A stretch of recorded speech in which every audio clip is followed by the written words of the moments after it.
All right, everybody, welcome back for goal setting. We're going to take a deep dive into different approaches that are complementary to setting up and establishing your new health behaviors.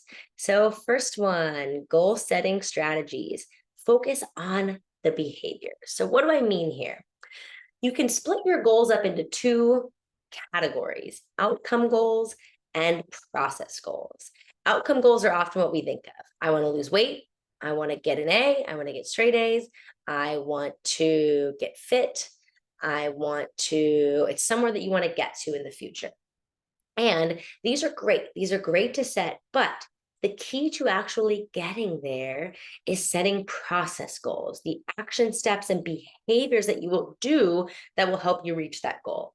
You can't actionably do an outcome, but you can actionably do the steps that will get you there and not. So I will get an A in this course because I will study from 1 to 4 p.m. on Mondays, Wednesdays, and Fridays.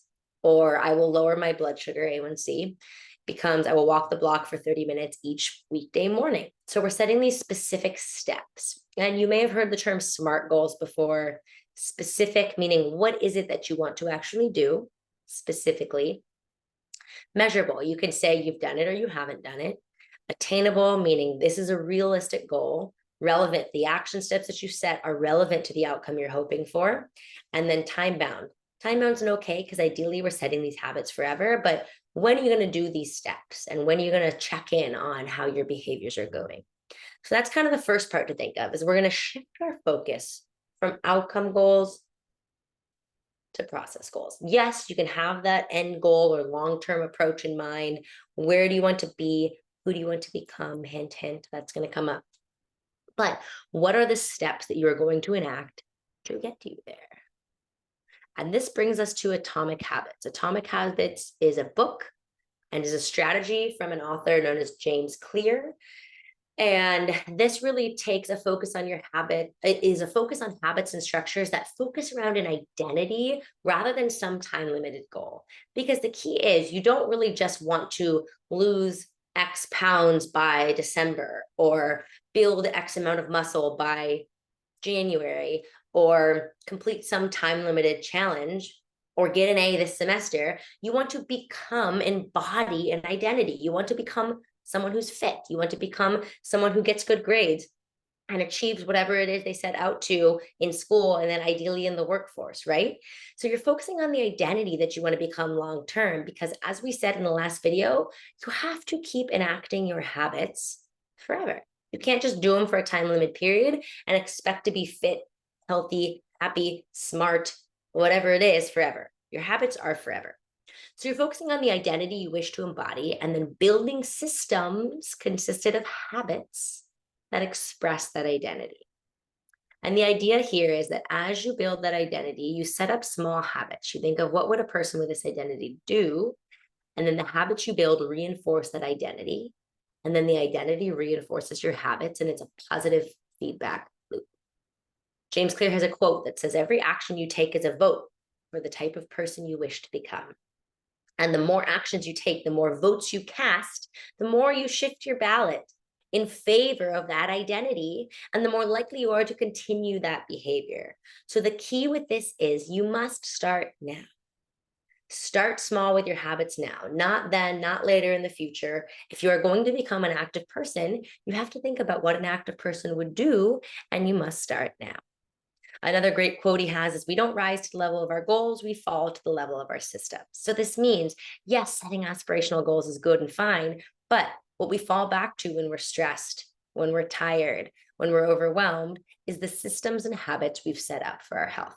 So many of you know, or perhaps some of you are people who are exercisers.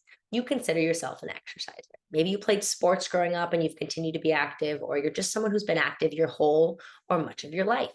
I consider myself one of those people. No matter what happens in your life, you're going to exercise. Yes, you might get sick and stop for a little bit. Yes, you might have a family emergency and miss a day. Yes, you might have a really busy week where you miss multiple days, but you will always come back to it because it is what you do. Maybe instead of going to the gym and getting a hard workout in one day, you just take a 30-minute walk around the block. Or maybe you can't really fit any time for anything in and you do a set of jumping jacks and push-ups before you get in the shower that morning. But you do something because you're checking that box that day that says, yes, I am an active person. So whatever your goal is, whatever identity you want to embody, this is the approach to take. Further, there are 4 components when setting up a successful habit to enhance your likelihood of meeting your objective. So when setting up a habit, you want to make it obvious, make it attractive, make it easy, and make it satisfying. So when we say make it obvious to do this behavior. So if you're trying to drink more water, get a big water bottle, put it somewhere you can see it, fill it up. If you are trying to eat better, go to the grocery store, get a bunch of fruits and vegetables or whatever it is you want to eat, wash them and cut them up right when you get home, put them in somewhere in the fridge that you can see them, right? So you want to make obvious the things that you are hoping to do. And the reverse is true. For behaviors you want to give up, make it less obvious. If you are trying to, I had a student say this week, he wants to start vaping less. So instead of having his vape pen on him at all times, he just leaves it at home. So now he can only do it before and after work and school.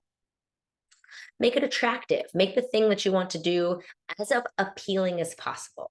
So a lot of the problems with behavior change is that people think the behavior is going to suck. They go, ooh, exercise, that sounds terrible. I don't want to be hot and sweaty and sore and embarrassed, right? If you have no experience in the gym, that's probably the initial experience. So what is a way that you can make exercise attractive and enjoyable? Can you start walking around the park with friends? Can you get rollerblades or go surfing or skateboarding or join a flag football team? What can you do that makes it fun? Can you go take Zumba classes or pull up Zumba on YouTube and do it at home with your kids? How can you make it more attractive to do? You can build from there if you want to add other things that start out feeling less attractive. And the same goes for things you want to give up. Try to make them unattractive, less appealing. Look up more of the reasons why they're harmful to you. Pay more attention to the negative impacts that you're experiencing. Okay, the next one is make it easy. So when you're doing a new approach, you want to make it easy. And we'll look at this more on our next page, but this is the exact opposite of what a lot of people do. Think new year, new me, New Year's resolution goals. I'm going to set out this huge 30-day challenge. I'm not going to drink. I'm going to exercise every day, 2 times a day, high intensity interval training, blah, blah, blah. I'm only going to eat meals that I prepare at home. And none of that is easy. If it's not what you're doing already, it's going to be very difficult and time consuming, and eventually you're not going to keep doing it. So the key is it's like compounding interest. You start with behaviors that are simple to do, so simple that there's almost no reason not to do them. So if you want to start being active, it starts with do 1 push-up in the morning. And then you do 2, and then you do 3. And then after a week, you add squats, and then you build from there. But start with something that you're almost certain that you're going to do and is relatively easy to begin with. And the last one is make it satisfying. So one key aspect of behavior change is that we only stick with things that have a positive feedback at the end that make us feel good. And so for some people, exercise, you get those endorphins and you feel great in the moment. Some people, it doesn't feel so hot, but eventually you feel good down the road. And the tricky part with behavior changes is that it's immediate pain, oftentimes for long-term gain. So whether you're quitting a substance, starting an exercise plan, changing your eating habits, going to bed earlier, the initial onset kind of sucks, right? You have to give up the habit that you enjoy. You have to start going to bed earlier and stop scrolling through TikTok or whatever it is that you're doing. You have to go to the gym and do things that might be hard or uncomfortable or new or embarrassing, and you're giving up time that maybe you were spending at the bar with friends or watching Netflix or scrolling through your phone, right? So it's not very satisfying at the beginning, but it's compounding interest. The satisfaction comes down the road. And that's what makes behavior change hard, is that you have to give up stuff and deal with initial pain for long-term gain. So the antidote to that is do what you can to make your behavior satisfying in the moment. So if it's attractive, if it's easy, if it's obvious, that helps, right? If you can do something you enjoy doing, or if you can pair it with another activity you enjoy. So maybe you listen to podcasts you really like while you go on walks or runs, or you do some other form of exercise. Maybe you start cooking with your kids or while you watch TV. You make it as satisfying as you possibly can to increase the likelihood that you will do it. And then the last behavior change goal setting strategy is tiny habits. This is a concept from BJ Fogg. And this posits that motivation and willpower are poor predictors of behavior change. So lots of folks think, oh, I just don't have enough motivation or willpower. And that's why I suck. And that's why I'm never doing this. I'm never going to be fit. I'm never going to be this, etc. And they have that identity, and then they keep reinforcing it with their behaviors by setting these big goals that they then don't continue to do. And the key here is that willpower is like a muscle. It actually fatigues with time. So the time at which people are most likely to throw in the towel with their behaviors is the end of the day, right? Maybe you eat really well all day, all day, all day. And then the evening hits and you're like, ugh, I deserve this chocolate bar, or I deserve this drink, or whatever it is, right? Everybody has a finite amount of willpower. And yes, you can train it, but it is not the sole source for improving and changing behaviors. So instead, his approach is the tiny habit ABCs. And this is quite similar to Atomic Habits, but just a little bit of a different approach. And this, again, thinks about making your initial behaviors very, very small, such that your ability to do them increases. It's easier to do so that you don't need as much motivation. You don't have to rely on motivation and willpower, and you're more likely to succeed. And then he further uses these ABCs, which stands for anchor, behavior, and celebrate. So an anchor is an anchor point in your day at which you're going to be triggered to do this behavior. So if you're trying to start an exercise plan, you will say, first thing in the morning after brushing my teeth and washing my face, I'm going to put on my exercise shoes and go take a walk. Anchor, brushing teeth, getting ready. Behavior, take a walk. And then the celebrate is something that makes you feel good during or after the behavior. Again, that's completing that feedback loop that's going to get you to want to do it again later. So maybe afterwards you, I don't know, lay down in the sun for a couple minutes if that feels good to you. Maybe then you let yourself scroll through Instagram for 10 minutes. Maybe you listen to your favorite podcast while you're doing it. Or maybe you just pat yourself on the back and say, atta girl, Kelsey. So it's making yourself feel good when doing the behavior to increase the likelihood of continuing to do it. So one of his rules with the tiny behavior is the 2-minute rule. And this is make the initial tiny behavior. And I think James Clear uses this too. Take 2 minutes or less. 2 minutes or less. That's it. You're building the consistency muscle. Consistency is really what we're looking for, not just motivation. So 5 push-ups, flossing 1 row of teeth, a breathing exercise for a minute, chopping up an apple, right? Something that's going to take 2 minutes or less, looking up a recipe, anchor it somewhere in your day. I'm going to do X when Y happens, and then celebrate with Z. So be thinking about this. Lastly, flexibility. So oftentimes we think we need to be rigid, structured, specific when we come up with our goals. And yes, we do want to be specific with what we're going to be doing, but we know that life comes up. We know that these barriers are going to come up.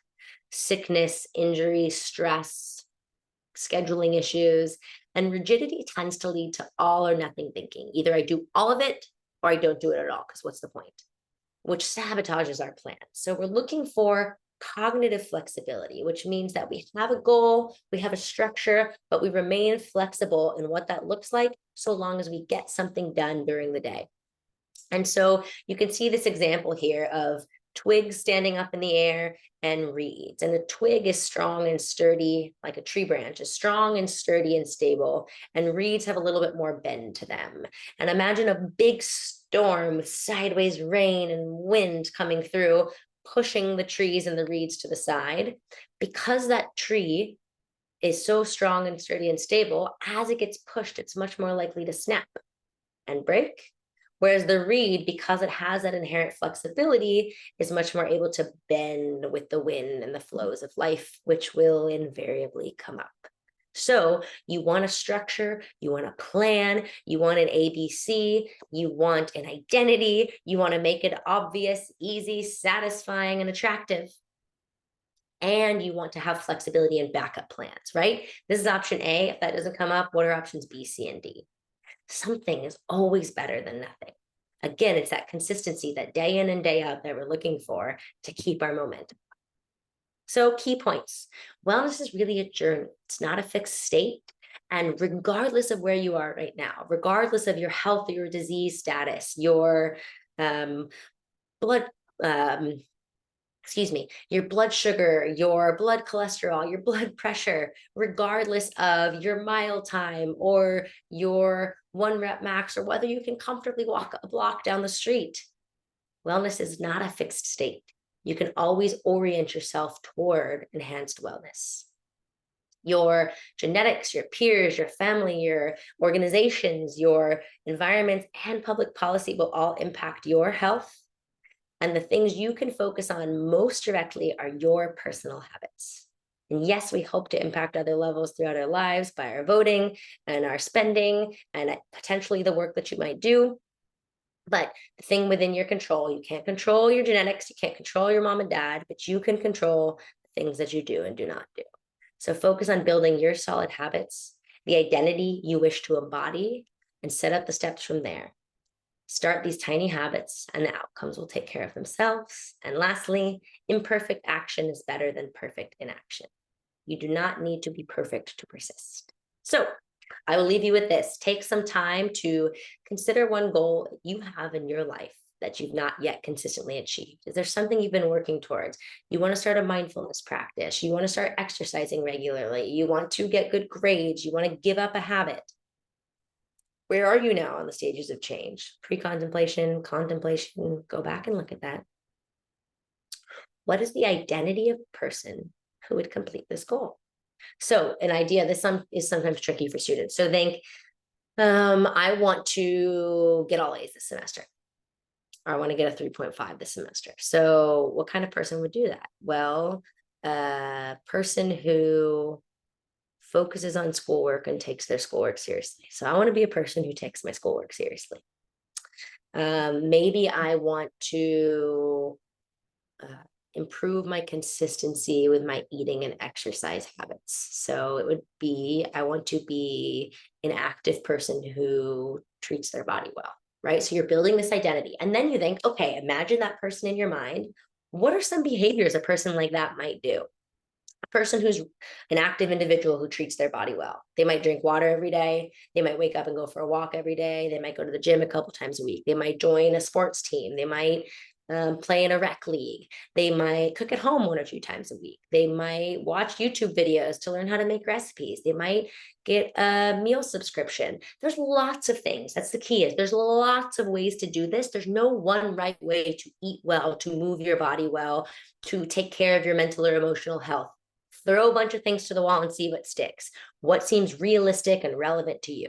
Then you pick one thing, just one, and you turn it into an action step, and you make it smart, specific, measurable, realistic, and tiny. So anchor it into your day, select the behavior, and then how are you going to celebrate or make it satisfying? All right, that's it for now. Take care.